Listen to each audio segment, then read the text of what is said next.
we put down a wash. We didn't get as dark as we need to be. What you just want to do is get the lay of the land, map out the form, the values.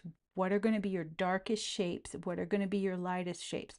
And then you're going to go in, and I do suggest 3 grades of pencil, a hard one, a medium one like an HB, because that's kind of middle of the road, and a softer one like a 4B or a 6B.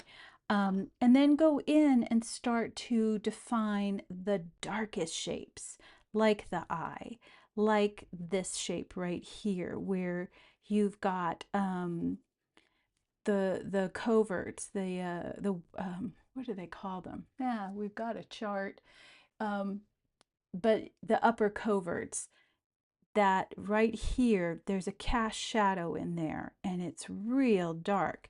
And so if you're looking at that shape, and again, I'm not pressing real hard, but I am using my darkest pencil because I know that this shape needs to be real dark.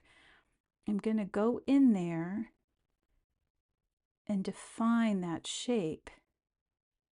And I have zoomed on my my reference, and then I want to kind of see, because we already kind of put it in.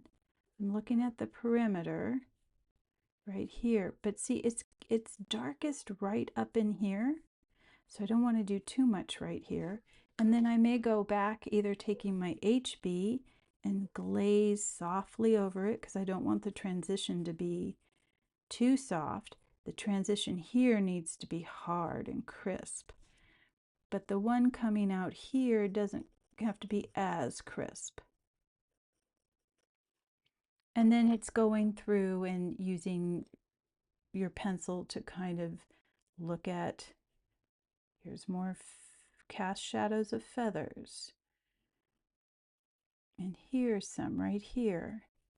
And see, the wing starts to take shape, and then at the end of this, I use landmarks all the time, so at the end of this, there is a feather that is casting a shadow right here, and a tiny one right there. And then I'm seeing some right here. And all of a sudden, these feathers start to shake shape. But see, because you've already laid in a wash right here, this is always going to be darker than, say, let me get, yeah, use my HB. So I'm looking at this shape right here next to these feathers. This is going to get very dark. This is a very crisp line, so I don't want to make that a transition. But then all of a sudden, I'm seeing feather shapes right here. And there's a nice cast shadow. So I might want to make that a little larger and come in. And so now all of a sudden we have feathers here.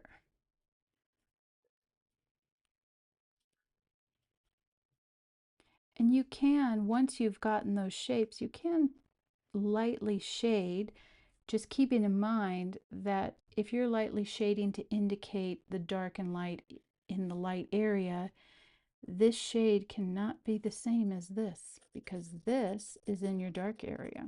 So you might have to go over this with another glaze of even a darker pencil. Here's my 4B.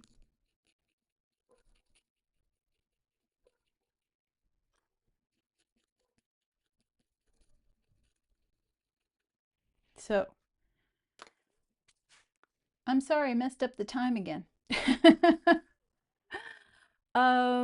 So I'm going to give you homework.